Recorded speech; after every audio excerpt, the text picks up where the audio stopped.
जिला न्यायालय की नई बिल्डिंग के उद्घाटन से पहले ही उसके मेन गेट पर तालाबंदी करने जैसी नौबत आ गई। अभिभाषक संघ अपनी मांगों को लेकर अब सड़कों पर उतर गया। मंगलवार को 400 से ज्यादा वकीलों ने पुराने न्यायालय से नए न्यायालय परिसर तक एक विशाल वाहन रैली निकाली। फिर इस नई बिल्डिंग के मेन गेट पर ताला जड़ा और इस भीषण गर्मी में चुभती धूप के बीच टेंट की छांव के सहारे हड़ताल शुरू कर दी। अधिवक्ताओं की इस हड़ताल को लेकर क्या बोले अभिभाषक संघ के अध्यक्ष, आप खुद ही सुनिए। बिल्कुल ये शुरुआत हो चुकी है और जब तक हमारी मांगे पूरी नहीं होती और जब तक हमारे बैठने की समुचित व्यवस्था नहीं होती, इसका बहिष्कार लगातार चालू रहेगा।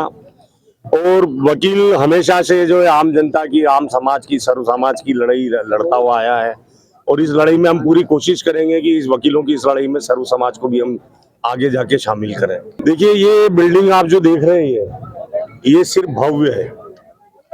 इसके दो रूप है, एक तरफ मर्सिडीज है, एक तरफ एटलस साइकिल है। मर्सिडीज जो है वो जुडिशरी का पार्ट है और जो साइकिल है वो वकीलों का पार्ट है। बावजूद उसके जिला अभिभाषक संघ चूंकि एनओसी दे चुका था और हमें यहाँ शिफ्ट होना था तो हम यहाँ शिफ्ट होते, लेकिन हमारी बैठने की समुचित व्यवस्था नहीं थी और हमारी बहुत साधारण सी मांग थी कि आप हमारी बैठने की समुचित व्यवस्था कर दें, हम आ जाएंगे।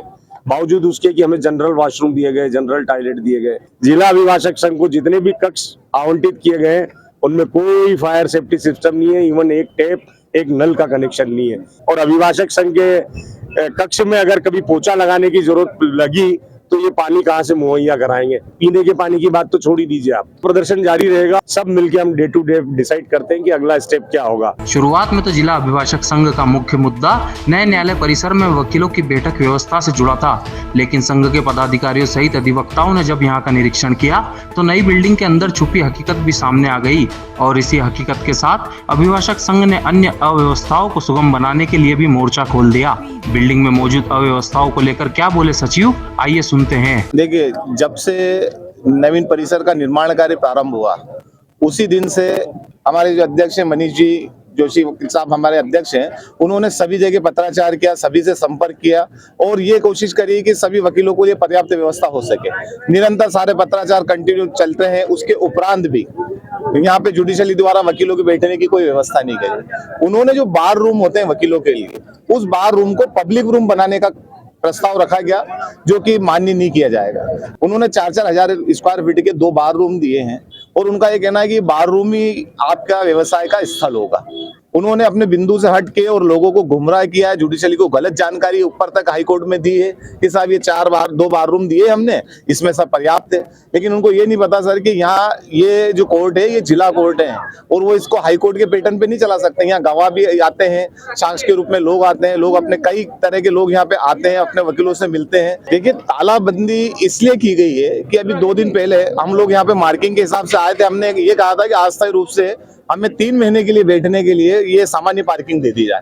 मतलब अधिवक्ता लोगों के हित के अंदर इतना करने को तैयार है कि वो पार्किंग में भी बैठने के लिए तैयार बैठा है। उसके बावजूद भी उन्होंने इस गेट पे ताला लगा दिया था और अभिभाषक को अंदर आने जाने के लिए मना कर दिया गया था कि आप मार्किंग के लिए अंदर नहीं जाएंगे। हमारे सामान ट्रैक्टर वगैरह जो सब लेके आए थे, सफाई कर्मी को साथ में लाए थे कि हम मार्किंग कर सके। तो ये जो तालाबंदी की शुरुआत है जुडिशली द्वारा की गई है, लेकिन अभिभाषक संघ ने ताला लगाया है और खुल के ताला लगाया कि हमने ताला लगाया और हमें किसी बात का डर नहीं है। न्यायालय परिसर की नई बिल्डिंग में व्यवस्थाएं कम और अव्यवस्थाएं ज्यादा दिखाई देने की बात भी सामने आई, जिन पर से महिला अधिवक्ताओं ने पर्दा भी उठाया। हड़ताल में शामिल महिला अधिवक्ताओं ने न्यायालय परिसर की नई बिल्डिंग के निर्माण के साथ ही जन्मी अव्यवस्थाओं पर भी बारी बारी से खुलासा किया।